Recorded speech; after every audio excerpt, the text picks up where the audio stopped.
Selamat pagi, Shalom. Bagaimana kabarnya? Coba dulu beri salam kiri kanannya, tanyakan kiri kanannya, selamat pagi. Mungkin ada teman yang baru, belum Anda kenal. Beritahu, salam. Pakai bahasa Korea juga nggak apa-apa. Annyeonghaseyo, Yahobu. Saudara-saudaraku, pada pagi ini kita kembali akan belajar kebenaran lagi. Kalau sayup-sayup ada yang belum tahu, ini sayup-sayup ada lagu di atas, ada nyanyi. Teman-teman kita dari bahasa daerah lagi ada ibadah juga ya.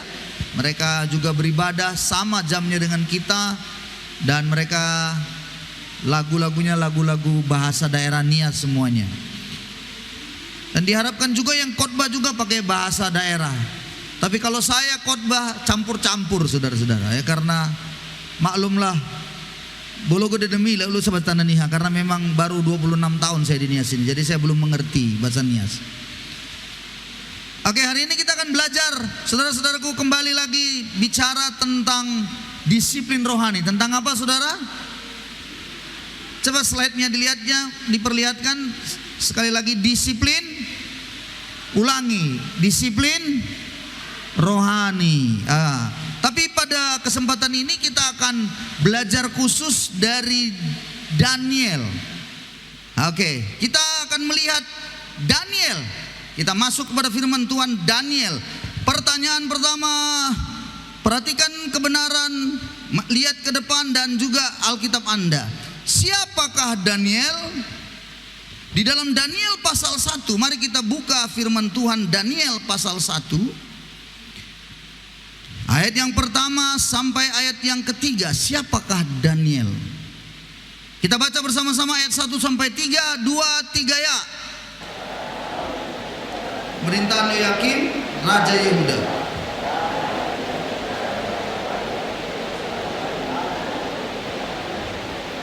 Tuhan menyerahkan Yoyakim, Raja Yehuda, sebagian dari perkakas-perkakas di rumah Allah tangannya, semuanya itu dibawanya ke tanah Sinear, rumah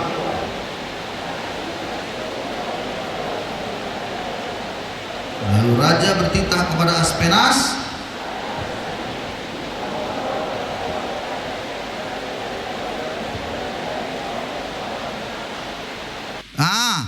Jadi saya lanjut ayat yang ke-6 dengan cepat. Perhatikan ayat yang ke-6 dan kemudian ayat yang ke-7. Di antara mereka itu ada juga beberapa orang Yehuda, yakni Daniel, Hananya, Misael dan Azaria. Pemimpin pegawai istana itu memberi nama lain kepada mereka.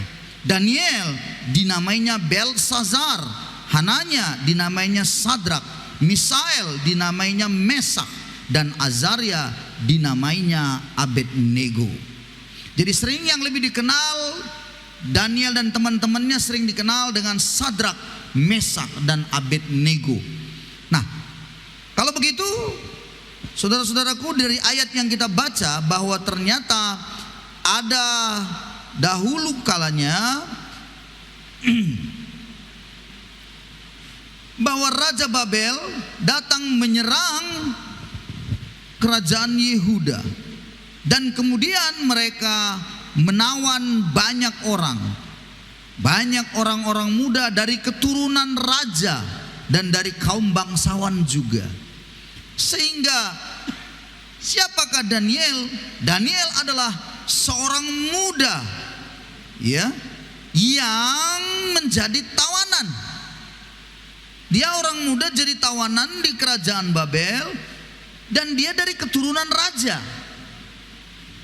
Daniel diprediksi, ada komentari yang mengatakan bahwa Daniel itu dari keturunan Raja Hizkia.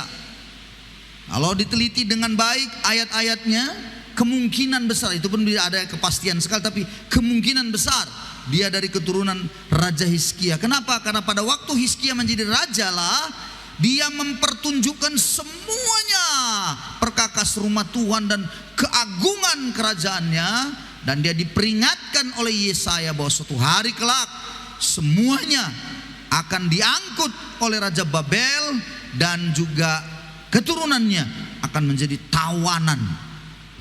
Dan kemungkinan besar itu dari keturunan Raja Hizkia, keturunan raja-rajanya gitu, dari bawah terus banyak.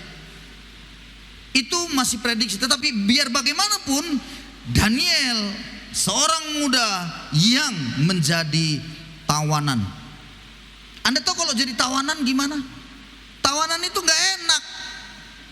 Kita nggak punya kebebasan, kita tidak punya sesuatu mengekspresikan dengan begitu lepas apa yang kita mau lakukan. Semuanya diatur, semuanya dikungkung oleh yang penawan. Raja Babel pada waktu itu bernama Nebukadnezar.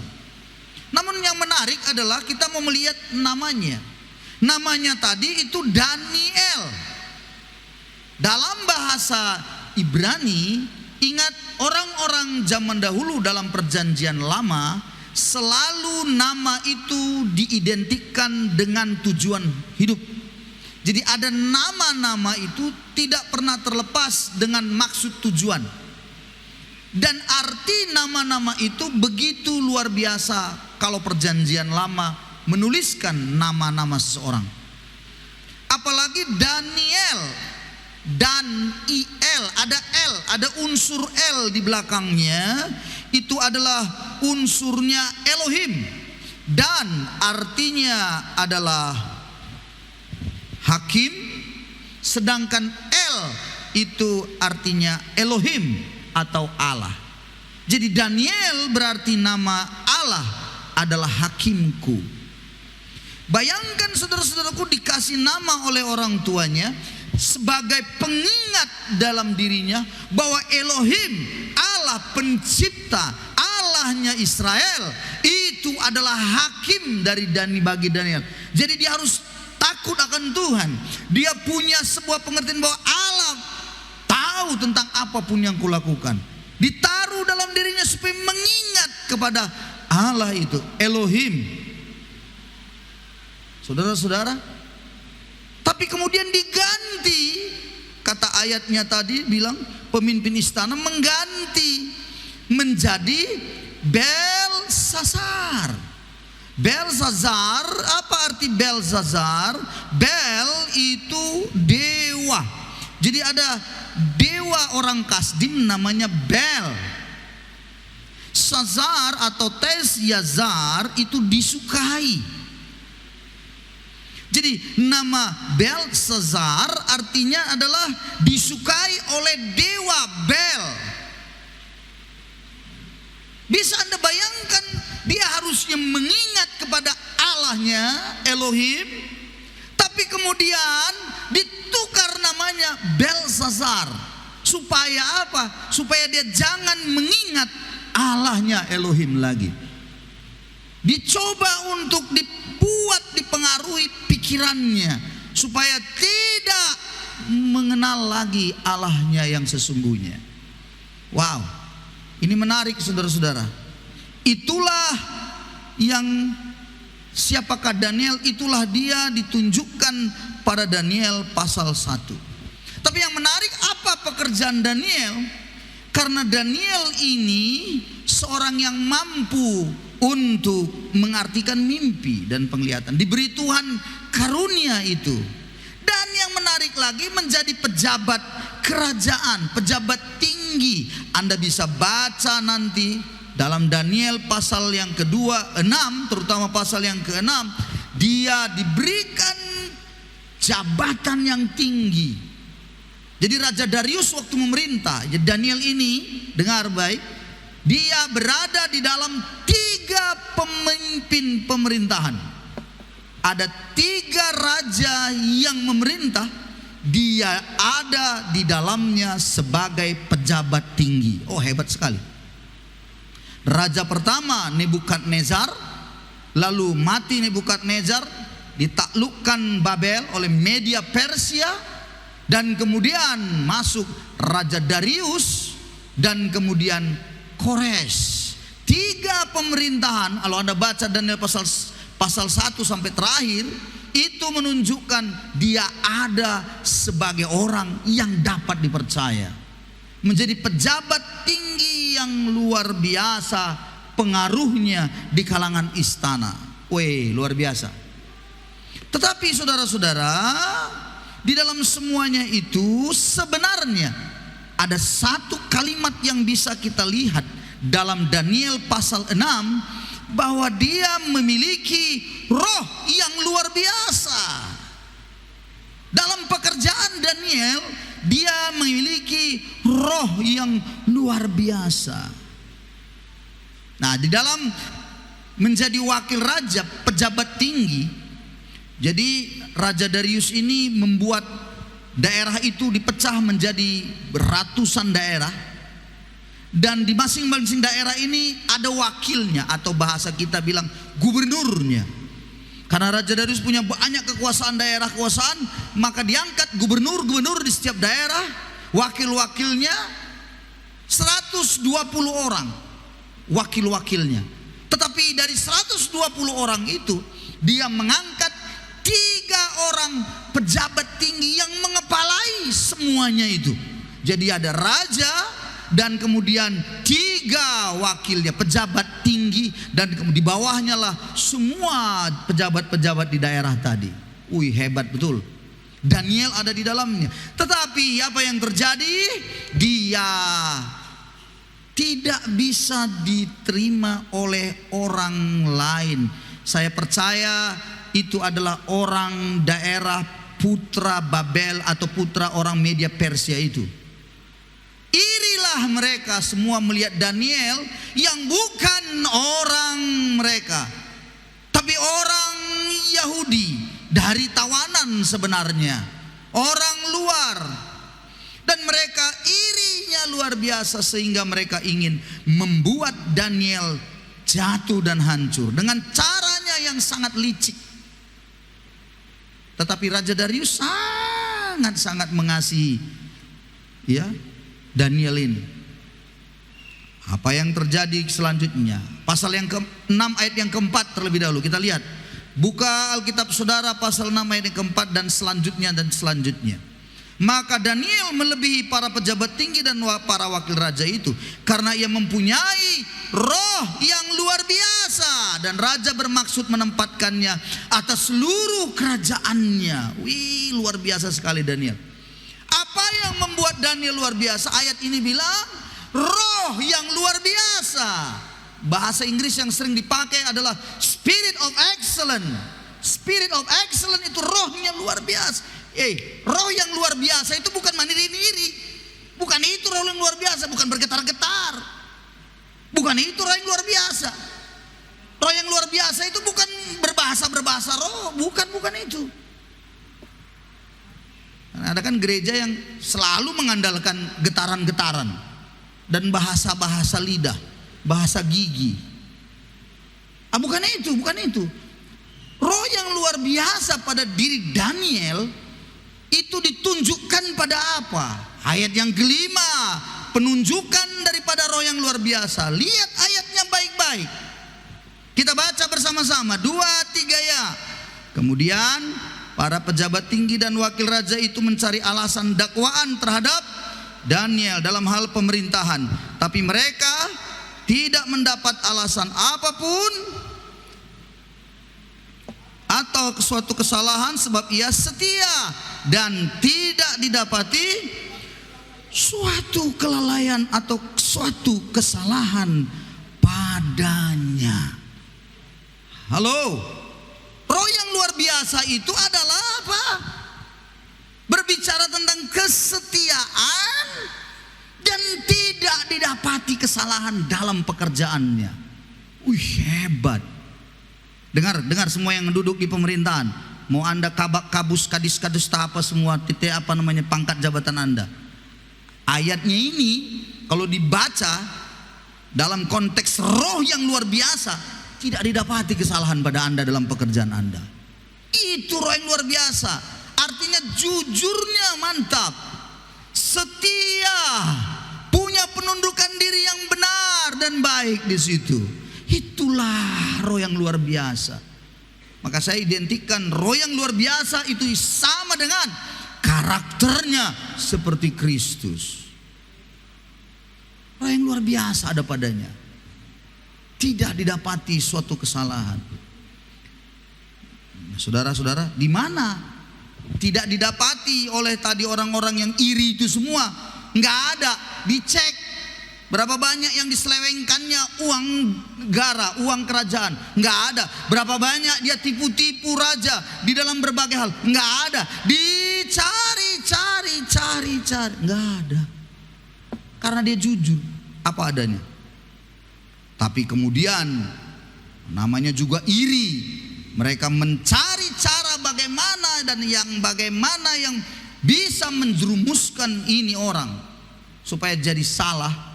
Ayat yang ke-6 akhirnya mereka mengatakan, ayat yang ke-6 dalam Daniel pasal yang ke-6, Anda lihat dengan baik. Apa itu? Maka berkatalah orang-orang itu, kita tidak mendapati suatu alasan dakwaan terhadap Daniel ini kecuali dalam hal ibadahnya kepada Allahnya. Oh, orang-orang itu, orang Kasdim, orang Media Persia tidak percaya Allah Elohim. Mereka percaya kepada dewa-dewanya. Dan tentunya mereka melihat berbeda ini, bagaimana mereka ini beribadah. Berbeda Daniel dengan mereka, dan mereka cari cara. Mereka menemukan hanya itulah caranya menjatuhkan dia. Saudara-saudaraku, pada akhirnya kalau Anda baca selanjutnya, dibuatlah sebuah jebakan bagi Raja Darius. Mereka memuji Raja Darius. Hei Raja Darius, kekallah hidup tuanku. Lalu mereka bilang, oh begini Raja, biarlah kita buat, dikeluarkanlah suatu larangan. Dalam 30 hari tidak boleh ada orang yang meminta kepada siapapun, kepada dewa, kepada manusia, permohonan apapun selain hanya kepadamu Raja, karena engkau Raja yang agung. Hei, puja-puji yang dilakukan mereka adalah suatu puja-puji jebakan. Dan sayangnya Darius termakan jebakan. Darius berpikir ini luar biasa. Hati-hati setiap kita yang dipuji-puji orang, jangan salah, itu bisa saja pujian yang menjilat yang akan menjatuhkan Anda. Raja Darius dipuja-puji. Lalu orang-orang iri ini tadi bilang semuanya, ya Raja, buatlah sebuah undang-undang, undangkanlah sebuah larangan itu, caplah dengan cap meteraimu, sehingga tidak bisa dicabut, diubah lagi, karena engkaulah Raja yang luar biasa. Wih, Raja Darius dengan hebat, saya memang Raja Agung. Dengan gayanya saya yakin ya pasti dia akan, memang akulah raja yang benar. Dibuatlah undang-undang itu, dicaplah dengan cap meterai raja kerajaan di istana, tidak bisa dicabut. Begitu keluar itu adalah alat mereka menjebak Daniel.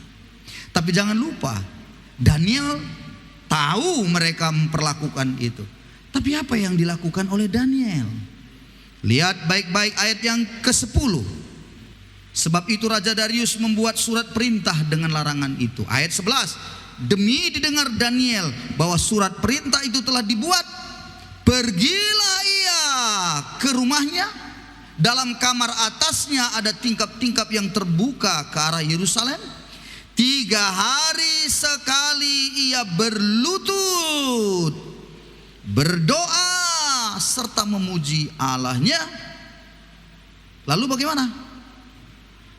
Seperti, ingat garis bawahi ayat itu, seperti yang biasanya dia lakukan. Berarti saudara-saudaraku, Daniel sudah terbiasa melakukan apa? Disiplin rohani. Dia sudah terbiasa untuk berlutut, berdoa, memuji, menyembah Allahnya. Sudah terbiasa. Tidak ada masalah. Belum ada masalah pun dia sudah terbiasa. Itulah yang membuat rohnya luar biasa. Roh yang luar biasa itu ternyata membuat itu datangnya di mana dia datang bersekutu melakukan disiplin rohani. Itu membuat rohnya luar biasa. Disiplin rohani yang dia buat itu di dalam hidupnya itu membuat dia semakin dekat dengan Tuhan. Dia tangkap pesan Tuhan dan begitu jelas. Dia punya sebuah kepekaan akan Tuhan dalam dirinya. Luar biasa sekali saudara-saudara. Kecerdasannya pun kata Alkitab, kalau kita baca Daniel pasal 1, 10 kali lipat dari orang-orang muda seusianya. Sehingga dia menjadi orang pintar. Itu sebabnya saya pernah punya sebuah keyakinan bahwa disiplin rohani yang kita baca atau yang kita selalu hafalkan ayatnya berguna bukan untuk hari ini, tapi juga apa? Berguna untuk masa yang akan datang. Demikian kata 1 Timotius yang kita baca pasal 4 itu, yang kita jadikan ayat hafalan, ayat 7 sampai 9. Jadi saudara-saudaraku, jangan sampai kita salah mengartikan atau menafsirkan dalam diri setiap orang bahwa roh yang luar biasa itu selalu identik dengan semua pekerjaan rohani. Bukan, tidak. Aktivitas rohani tidak atau belum memberikan sebuah jaminan dia memiliki roh yang luar biasa. Ketika tidak didapati kesalahan padanya, ketika dia setia, ketika dia belajar untuk menundukkan diri dalam dirinya terhadap pemimpinnya, itulah yang memiliki roh yang luar biasa. Saudara-saudaraku, perlu kita catat akan hal ini untuk kehidupan kita ke depan ini. Jadi dengan demikian saya lanjut lagi. Dia melakukan disiplin rohani, itu yang dilakukannya. Juga kalau kita baca pada Daniel 2 ayat 17-18. Nah ini lagi Daniel 2 ayat 17-18. Ini Raja Nebukadnezar bermimpi. Ini raja gila. Nebukadnezar raja gila. Kenapa? Lah, dia bermimpi, dia gelisah di tempat tidurnya malam hari itu. Dia nggak bisa tidur dengan mimpinya itu. Lalu dia kumpulkan semua orang-orang pintar di daerahnya, di negara itu, di kerajaan itu. Dia beritahu bahwa dia punya mimpi, tolong diartikan mimpinya. Semua ahli-ahli tafsir, orang ahli nujum, semua kumpul. Dan dia bilang, tolong artikan mimpi saya. Saya tidak bisa tidur tadi malam dengan mimpi itu, gelisah. Lalu orang-orang yang nujum itu semuanya, ahli-ahli mimpi, tafsir mimpi berkata, Tuanku, beritahukanlah apa mimpi Tuanku, supaya kami bisa memberikan tafsirannya. Apa kata Nebukadnezar? Tidak mau ku kasih tahu apa mimpiku. Kalau ku kasih tahu kalian pasti bersepakat semuanya menipu saya. Kalian bilang ini tafsirannya. Kalian harus tahu apa mimpiku. Loh, gila enggak itu? Coba saya tanya saudara. Coba ya, kalau Anda bilang, Pak saya bermimpi tadi malam, Pak saya nggak bisa tidur. Lalu saya tanya, apa mimpi ibu? Lalu ibu bilang, ya bapak lah yang tanya, tahu ya, tanya Tuhan Pak. Kalau begitu ibu itu sama saya, aku bilang lebih bagus carilah Tuhan yang lain, pulang sana, usir langsung. Capek aku, masa disuruh aku mengartikan mimpinya sementara aku tidak tahu apa mimpinya. Aku bukan Tuhan Nah seperti itu Raja Nebukadnezar, raja gila, disuruh mengartikan mimpi tapi nggak dikasih taunya apa mimpinya. Kan gila itu. Dan karena tidak ada yang bisa, ahli nujumnya bilang, Tuanku, mana mungkin tidak bisa, kalau Tuanku harus. Wah, ngamuklah dia, kubunuh kalian semuanya. Kubunuh katanya. Udah ketakutanlah semuanya. Pada saat itulah didengar oleh Daniel. Dan dia bertanya kepada salah seorang yang ada di istana, ada apa? Mengapa raja demikian ngamuknya? Oh saudara-saudaraku, diberitahu tentang apa yang disampaikan oleh Raja Nebukadnezar. Apa yang dilakukan oleh Daniel? Ayat 17-18. Dia mengatakan begini. Ya, katanya kepada Ariok pembesar, ayat 15 dulu ya. Mengapa titah begitu keras dikeluarkan raja? Lalu Ariok memberitakan hal itu kepada Daniel. Maka Daniel menghadap raja, ayat yang ke-16, meminta kepadanya supaya diberi waktu untuk memberitahukan makna itu kepada raja. Kemudian pulanglah Daniel dan memberitahukan hal itu kepada Hananya, Misael, Azaria, teman-temannya, dengan maksud supaya mereka memohon kasih sayang kepada Allah semesta langit mengenai rahasia itu, supaya Daniel dan teman-temannya jangan dilenyapkan bersama-sama orang-orang bijaksana yang lain di Babel. Apa yang dilakukan Daniel? Dia pulang, tapi dia beritahu teman-temannya, dia ajak Hananya, Misael, Azaria, teman-temannya yang lain untuk melakukan doa bersama. Ini saya yakin disiplin rohani udah biasa mereka lakukan. Bersama dengan teman-temannya mulai berdoa, memohon pertolongan Tuhan. Dengarkan saya baik-baik buat kita semua yang hari ini ada. Jangan pernah Anda merasa bahwa Anda bisa hidup sendiri. Anda perlu teman-teman yang lain, komunitas Anda yang akan sanggup bersama dengan Anda berdoa untuk segala macam persoalan hidup Anda. Jangan merasa mampu, jangan merasa bisa. Dengarkan baik-baik, ada saatnya engkau akan terpuruk suatu hari kelak. Anda harus melakukan disiplin rohani bersama-sama dengan teman-temanmu.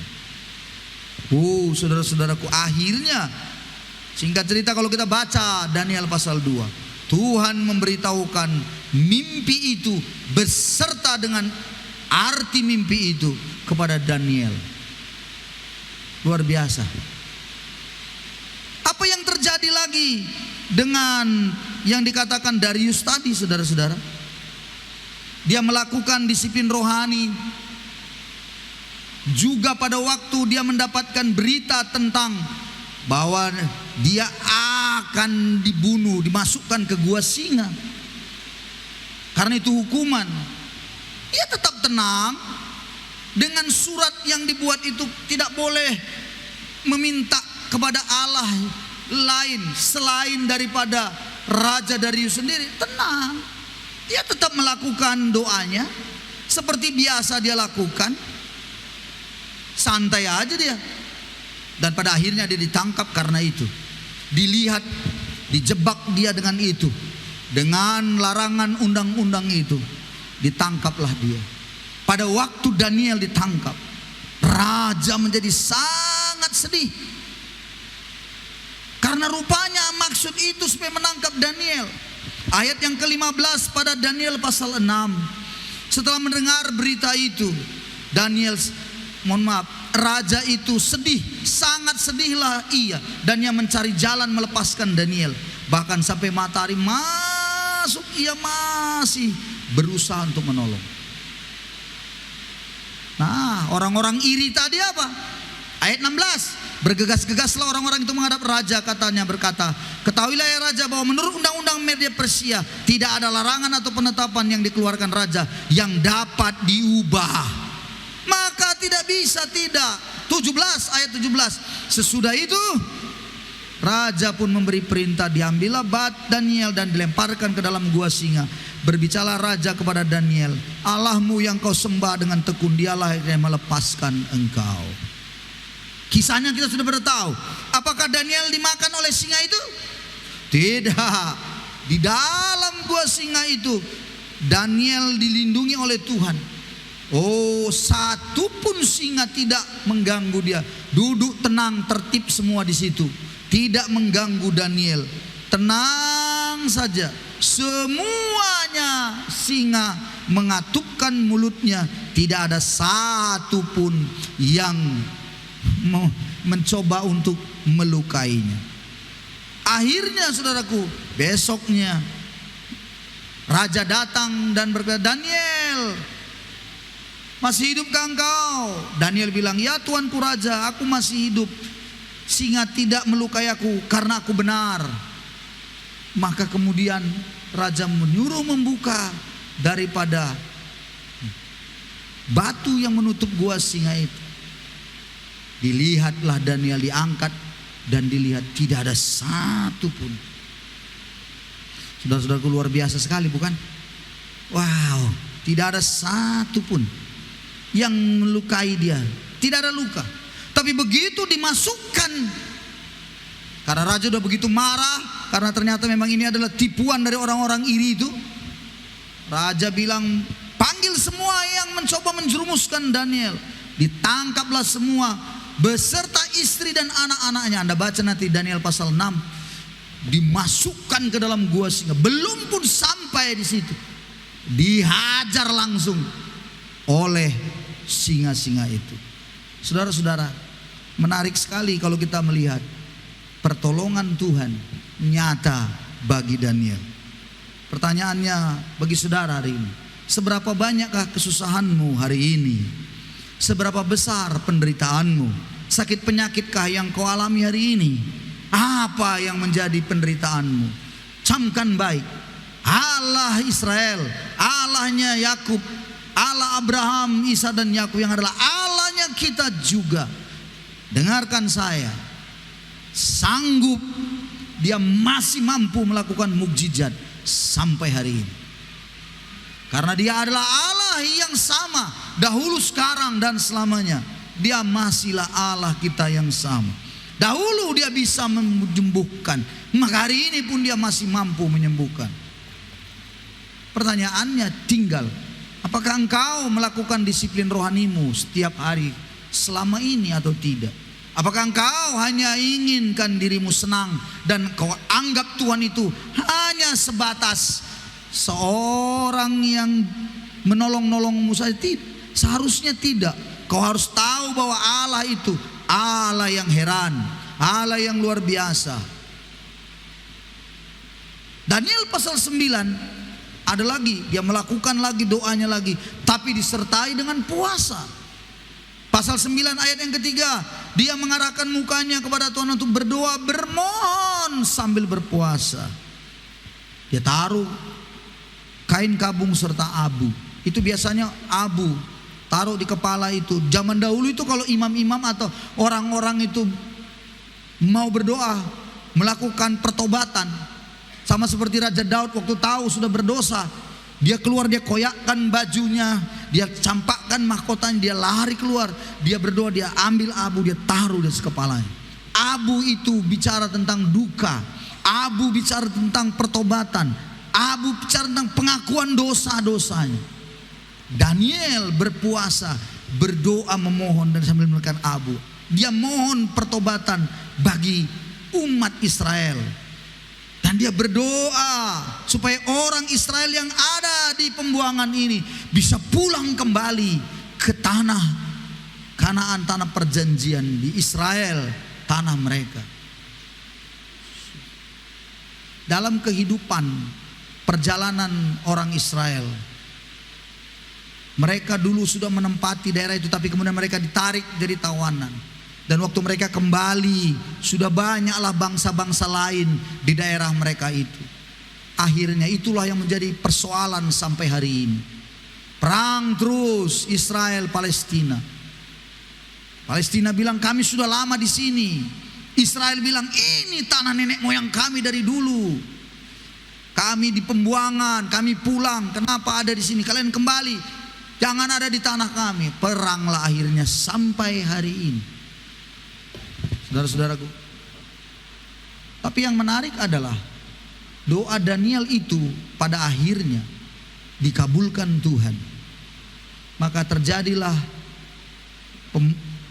pengembalian orang Israel kembali ke tanah perjanjiannya. Setelah itu, ya, 70 tahun mereka ada di tanah pembuangan itu.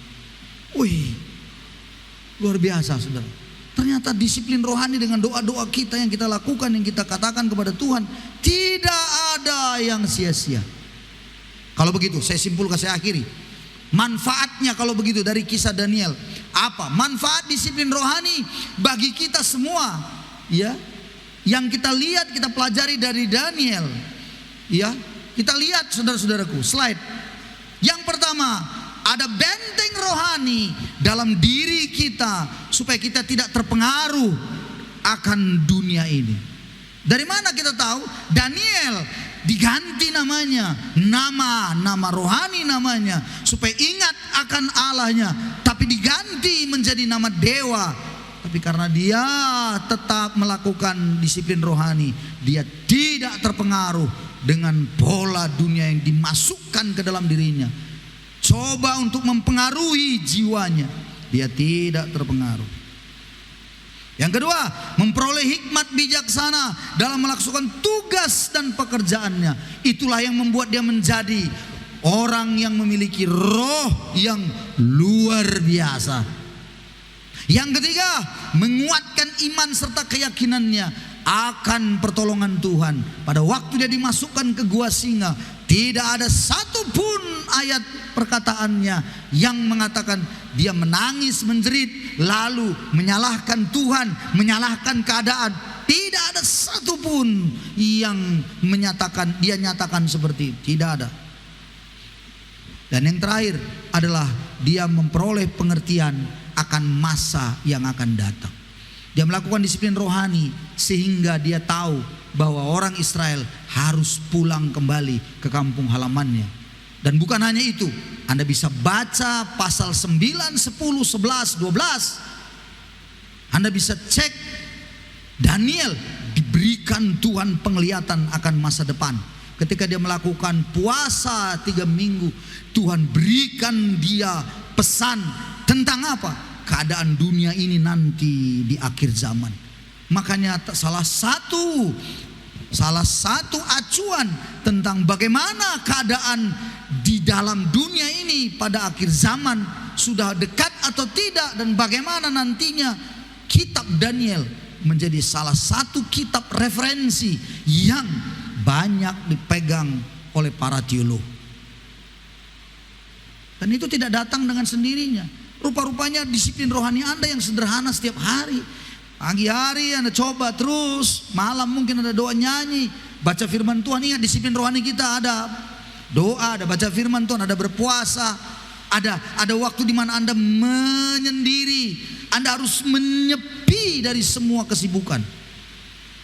Disiplinkan diri Anda untuk itu, dan di situ Anda berdoa pada Tuhan. Yesus sudah begitu sangat sibuk dalam pelayanan, begitu banyak orang-orang sakit, begitu banyak orang-orang meminta pengajarannya. Tapi saatnya tiba, dia akan mengundurkan diri. Kata Alkitab, dia mengundurkan diri, dia pergi ke tempat yang sunyi dan dia berdoa di sana.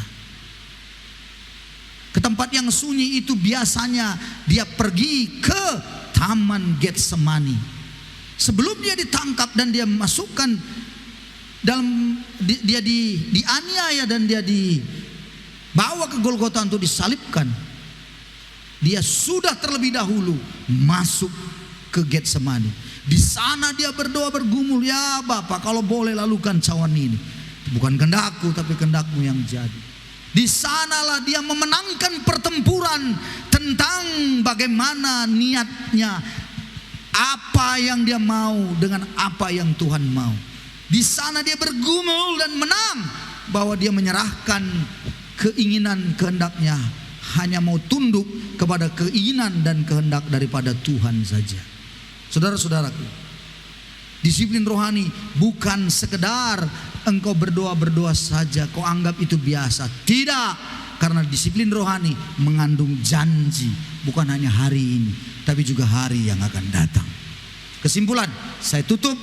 Yang pertama, kalau begitu, disiplin rohani adalah sarana bagi kita untuk memperoleh kasih karunia dari Allah. Sarana, waktu kita melakukan penyembahan kita, waktu kita naikkan doa kita dan datang pada Tuhan, kita mengangkat tangan, kita bermohon dan merendahkan diri di bawah kakinya, maka kasih karunia Tuhan turun atas kita, memampukan kita mengerjakan banyak hal. Dan kedua, disiplin rohani itu akan memberi kita kekuatan, keyakinan akan pertolongan Tuhan.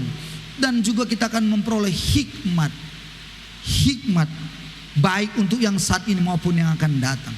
Akan ada kekuatan waktu ada datang badai di kemudian hari. Persoalan datang di kemudian hari. Akan ada badai, ada persoalan.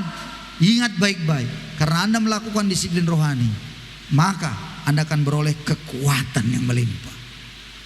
Dan yang terakhir, ini yang sekarang saya punya sebuah keyakinan yang pasti. Ternyata memang disiplin rohani adalah pembeda. Pembeda bagi siapa? Bagi orang-orang mana yang memang bekerja besar, setia, bisa dipercaya, dan mana orang yang bicaranya saja yang besar, bisa dipercaya. Kalau ngomong bicara besar, seolah-olah hebat betul. Tapi orang yang punya disiplin rohani, karyanya, pekerjaannya yang besar. Bagaimana yang dikerjakannya, apa yang dilakukannya, itu menjadi sebuah pembuktian bahwa dia telah melakukan disiplin rohani. Saudara-saudaraku, akhirnya saya mau tutup kebenaran firman Tuhan hari ini dengan sebuah kerinduan. Ini penting. Apakah Anda masih saja terus punya banyak alasan, dalih untuk melakukan disiplin rohani? Apakah Anda masih terusnya berputar-putar? Anda selalu punya dalih, alasan? Enggak mungkin. Sibuk. Ingat ya, penyakit kita di saat-saat terakhir ini adalah sibuk. Sibuk itulah yang membuat kita jadinya tergesa-gesa. Tergesa-gesa berdoa, tergesa-gesa gini, tergesa-gesa. Karena begitu sibuk, kehilangan fokus ilahi dalam diri kita. Saya punya sebuah pengalaman, bukti begitu ya. Bukti begini. Dulu saya punya teman waktu masa-masa kami masih muda, luar biasa melayani. Wih, doakan orang itu semangat sekali. Kalau doakan orang sakit, luar biasa sekali. Tapi begitu kami lihat sekarang ini bagaimana, langsung hilang. Nggak ada lagi semangat. Ibadah sih ibadah, hari Minggu ya udah seperti kebanyakan orang saja. Kalau diselidiki dengan lebih dekat, selidiki dengan lebih jauh untuk dia, maka apa yang terjadi? Sebenarnya mengapa dia tidak lagi punya api seperti dulu? Mengapa tidak bersemangat lagi seperti dulu? Jawabannya cuma satu, karena dia tidak lagi melakukan disiplin rohani dalam hidupnya sehari-hari. Tidak lagi. Hilang semuanya. Dan orang itu hilang tanpa bekas. Entah kemana. Hilang. Makanya disiplin rohani itu memang sarana kita beranugerah, kasih karunia. Kalau kita nggak melakukan, kita nggak mendapatkan kasih karunia yang memampukan kita untuk mengerjakan banyak hal. Akhirnya kita akan menjadi kecewa dengan Tuhan. Kita akan marah dengan Tuhan. Kita akan benci Tuhan jadinya. Lalu kita mulai dengan berbagai hal. Kita selalu membandingkan apa yang saya punya dengan orang lain punya, apa yang saya miliki dengan orang lain miliki. Apa saudara-saudaraku? Apa yang rupanya mau kau kejar? 2 minggu yang lalu saya khotbah di Polres. Semua para perwira-perwira di situ semua. Apa saya bilang? Sama bapak-bapak polisi saya cuma bilang, Pak polisi, apapun pangkat kita jangan bangga. Cari Tuhan sebelum terlambat. Karena saya khotbah tentang jangan terlambat, diambil dari kisah Lazarus dan si orang kaya. Dua-duanya mati, tapi satu dibawa ke neraka, satu dibawa ke pangkuan Abraham. Itulah Lazarus yang miskin. Terlambat sudah. Orang kayanya banyak ngomong. Kalau boleh tolonglah Lazarus turun beritahu sama saudaraku lagi di rumah, ada lagi yang belum bertobat, supaya jangan menderita seperti aku. Abraham bilang, oh tidak ada. Sudah ada kitab para nabi, sudah ada di situ kitab Musa, nggak cukup, udah cukup, nggak perlu lagi. Kalau itu pun tak didengarnya, tidak akan pernah lagi bertobat. Terlambat. Kita jangan terlambat saudara-saudara. Terlambat tobat. Terlambat kita mengerjakan pekerjaan baik. Terlambat memberitakan Injil. Orang kaya itu terlambat memberitakan Injil. Beritakanlah kepada saudaraku. Kenapa enggak dia yang memberitakan dulu? Terlambat sudah, stop, tidak ada lagi. Tidak ada lagi kesempatan, tidak ada waktu. Habis semuanya. Dan saya bilang pada semua bapak-bapak, Saya tanya bapak-bapak polisi, apapun pangkat Anda, kalau mati orang miskin, mati orang kaya, apa rupanya titel jabatannya apa? Hah? Sama kan? Sama semua. Apa titelnya kalau sudah mati semua? Apa titelnya? Sama. Apa titelnya? Jawab saya. Almarhum. ALM semua, nggak ada itu. Mau dia brigadir jenderal apa semua, pokoknya orang mati, orang yang katanya berpangkat, yang miskin mati, sama semua. Almarhum, nggak ada ceritanya. Ini bagi yang sombong dengan mobil-mobilnya itu semua, aku kasih tahu padamu. Mobil Fortunermu itu yang baru, apa? Avanza yang baru, apa lagi? Hah? Apa? Honda Jazz. Kau kaya banyak, nggak perlu sombong lah. Orang kaya, orang miskin, kalau mati sama nanti mobilnya dibawa. Mobil apa? Coba jawab saya. Ini ngapain lagi kau sombong? Mobil jenazahnya nanti yang bawa. Apa ada mobil Fortunermu udah mati kau dimasukkan, bapak talu, dimasukkan mobil Fortuner, begitu? Begitu di mobil Fortuner dimasukkan, bapak talu, bapak talu, dimasukkan mobil Fortuner. Nggak ada. Orang mati, yang miskin, yang kaya sama, yang bawa dia apa? Mobil jenazah. Jadi nggak usah, kita pun yang susah-susah, yang miskin, yang muka-muka susah ini, nggak usah stres. Amin saudara-saudara. Nggak perlu kau bandingkan dirimu dengan orang lain. Santai aja gitu loh. Kalau memang kau masih dapat begitu pendapatanmu, syukurilah. Nggak usah kau seperti orang lain. Lakukan saja disiplin rohanimu. Amin saudara-saudara. Perbanyaklah engkau doa. Perbanyak kau menyembah Tuhan. Perbanyak kau merenungkan firman. Kenapa? Karena ibadah itu, apa katanya? Berguna dalam segala hal. Karena mengandung. Kapan itu? Jawab. Jawab. Untuk hari ini dan juga yang akan datang. Anda dapat. Sebenarnya kalau Anda tadi maju, Anda dapat itu tadi itu. Anda dapat silver queen lagi sebenarnya kalau maju. Tapi Anda tidak mau. Saya tahu Anda bilang segan aku. Kenapa? Karena belum kulakukan. Mungkin Anda bilang begitu. Tapi kalau kita hari ini udah kita ingat, taruh di dalam ingatan, kita hafal, yes. Bangun pagi langsung ucapkan lagi. Tapi jauhilah tahyul dan dongeng nenek-nenek tua. Apa itu tahyul dongeng nenek tua? Ya termasuklah yang di kampung-kampung itu. Apa itu? Tahyul.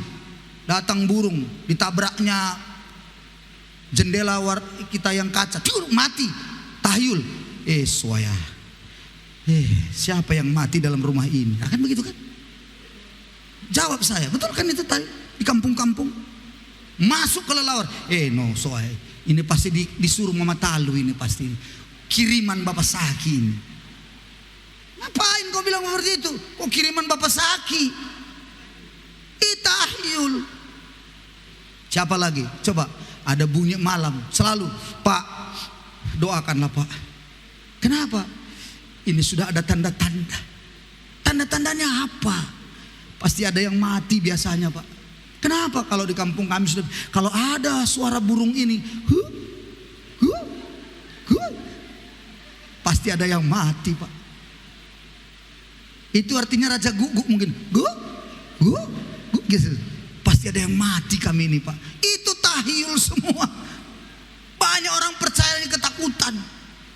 Jauhi tahyul dan dongeng nenek-nenek tua. Masuk ular ke rumahmu. Apa? Jawab. Apa yang kau lakukan? Masuk ular. Hah? Jawab saya. Kalau masuk ular ke rumahmu, apa yang kau lakukan? Hah? Usir kan? Bunuh kan? Jangan kau bilang, soaya, no so ami bapak talu. Apa begitu? Asa tanya, ada begitu? Itulah tahyul dongeng nenek-nenek tua. Bayangkan, udah mati kakek itu, udah mati. Baru 2 hari dia mati. Apa kata yang punya rumah, yang di rumahnya? Kita kita siap-siap ya, biasanya begini datangnya kakek itu sekali-sekali ke rumah. Bayangin saudara-saudara. Biasanya kakek itu minum kopinya dia biasa. Tengok nantilah biasanya datang kakek itu. Datang bunyi hari kedua malam di belakang dapur. Noso ami dua. Dijawab lagi. Wah. Terus tiba-tiba besok pagi dilihat itu tempat-tempat kopi. Udah habis setengah. Udah habis setengah kopi. Pasti sudah diminum kakek itu. Bodoh-bodoh.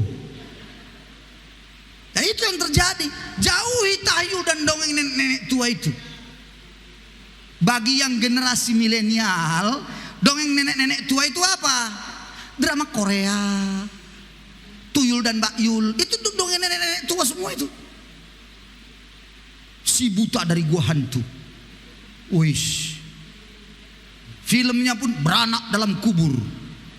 Orang udah sampai di bulan dia masih beranak di kubur. Semana bisa maju? Buang yang kayak gitu-gitu nggak usah. Tapi latihlah dirimu beribadah. Amin, saudara-saudara. Amin. Oke, kita baca, kita ucapkan sama-sama ayat hafalan sebelum saya tutup. 2, 3 ya. Tetapi 1 Timotius 2 ya, 1 Timotius 4. 2, 3 ya. 1 Timotius 4 ayat 7 sampai 9. Tetapi jauhilah tahyul dan nenek tua, latihlah dirimu beribadah. Latihan badani, tetapi ibadah mengandung janji baik dan perkataan ini patut. Amin. Sekarang kiri kanan, lihat. Lihat kiri kanan. Suami istri paling bagus ini. Terutama istri menunjuk suaminya biar tegas. Ulangi, 2, 3 ya. Tetapi jauhilah tahyul dan dongeng nenek-nenek tua. Latihlah dirimu beribadah. Ya, latihan. Terus, karena mengandung janji baik untuk hidup ini, hidup yang akan datang. Perkataan ini benar, diterima. Tepuk tangan untuk Tuhan Yesus kita. Haleluya. Oke, kita lakukan disiplin rohani dalam hidup kita setiap hari. Nah, kita akan lihat hasilnya. Tuhan pasti menolong menyertai kita. Haleluya. Mari kita datang pada Tuhan, kita menyembah Dia. Mari pemain musik semua datang pada Tuhan.